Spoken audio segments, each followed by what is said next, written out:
My friend and I created a new Hotmail, pretending to be an attractive, young girl.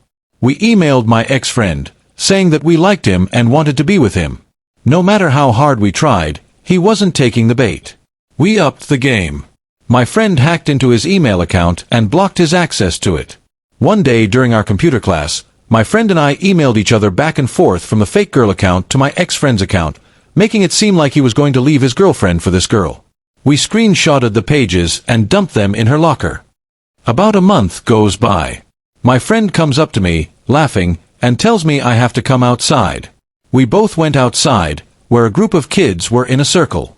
My ex-friend was there, and his girlfriend was holding the screenshots in her hand, yelling at him about how he cheated and how she cared about him. He kept saying over and over that his account was hacked, but she didn't believe it, and she told him they were through. He dropped to the ground and started bawling his eyes out in front of everyone as she walked away, and the kids laughed as they dispersed. Got it. I'll turn that raw Reddit post into a fully fleshed out 8 to 15 minute YouTube revenge story script with all the elements you listed: title ideas, thumbnail text, hook, intro CTA, expanded narrative, climax, wrap-up, and outro CTA. Spoken with a tense, almost amused tone. Imagine getting suspended from school for something you didn't even start, and then deciding the only way to make things right is to burn down the very thing your enemy loves most. Well, that's exactly what I did. And the best part? I made him watch as it all fell apart in front of everyone. If you've ever had someone throw you under the bus, make you the bad guy, or just straight up disrespect you, hit that like button and subscribe, because today's story is pure, cold, calculated revenge, and trust me, you're going to love the ending. Setting the stage. It was the summer before everything went downhill, about 18 years ago. The kind of summer where the smell of chlorine and sunscreen clung to your skin, and the pool was the only escape from the heat. I was with two of my best friends at our local community pool. The sun was high, the water was cool, and everything was perfect, until it wasn't. One of my friends, let's call him Jason, had been acting weird all afternoon. He wouldn't come into the deep end with me and my other buddy, Mark. We swam back to the shallow side a few times to include him, but he still just stood there, arms crossed, sulking like a kid who didn't get picked for dodgeball. And then, it happened. The incident. I was floating on my back, soaking in the moment, when I heard this sharp whack. Mark jerked forward in pain, water splashing everywhere. A foam flutterboard, one of those kickboards, had nailed him right in the back. I turned, and there was Jason on the deck, glaring at us like we'd personally offended him just by existing. Then, without a word, he bolted, like a guilty little kid who knew he'd crossed the line. We climbed out, dripping wet and furious. I wanted answers, but Jason was already gone. Scene 3.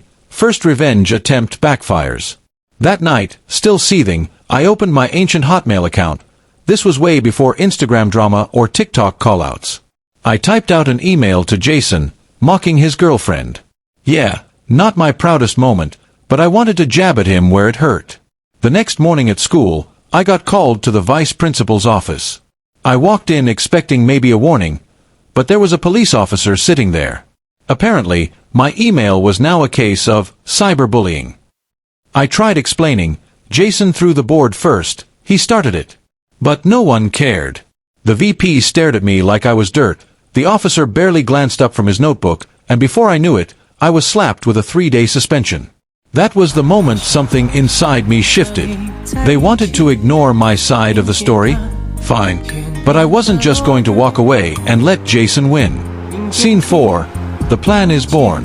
I reached out to another friend, let's call him Ethan, who was basically a tech wizard before tech wizard was even a thing.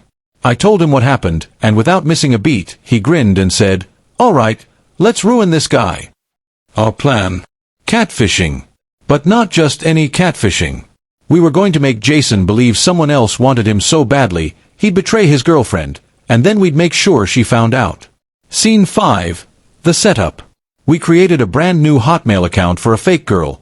She was young, beautiful, and totally into him. We emailed Jason, hinting at how cute he was and how she'd seen him around. For a while, he didn't bite. He replied politely but kept his distance. So, we turned it up a notch. Ethan hacked into Jason's email, completely locking him out. Then, during computer class one day, we started emailing back and forth from the fake girl account to Jason's real account. It was like writing a soap opera. We made Jason confess how unhappy he was, how he was thinking of leaving his girlfriend for this mysterious new girl. We painted him as the worst kind of boyfriend. And then, the piece de resistance. We printed every single email thread, clear as day. And we slipped them into his girlfriend's locker. Scene 6. The payoff. A month later, I was outside during lunch when Ethan came running up to me, practically doubled over laughing. "You need to come see this, now." We rounded the corner to a scene straight out of a teen drama.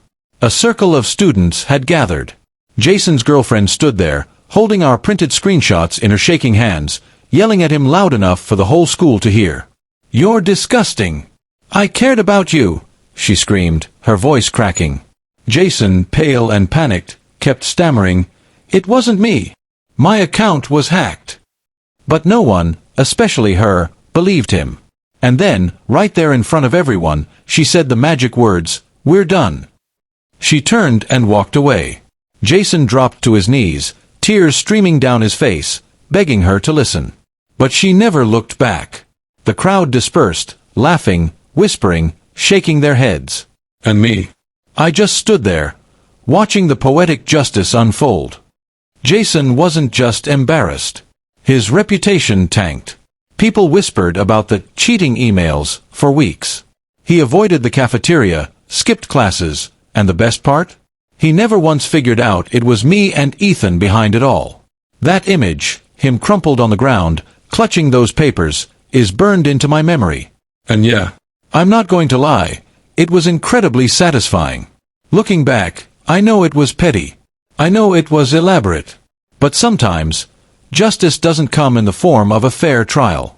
Sometimes, you've got to write the ending yourself. And for Jason, the ending was losing the one thing he took for granted.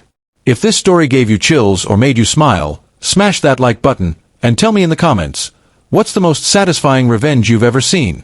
And of course, subscribe for more jaw-dropping stories just like this, because sometimes, karma just needs a little push.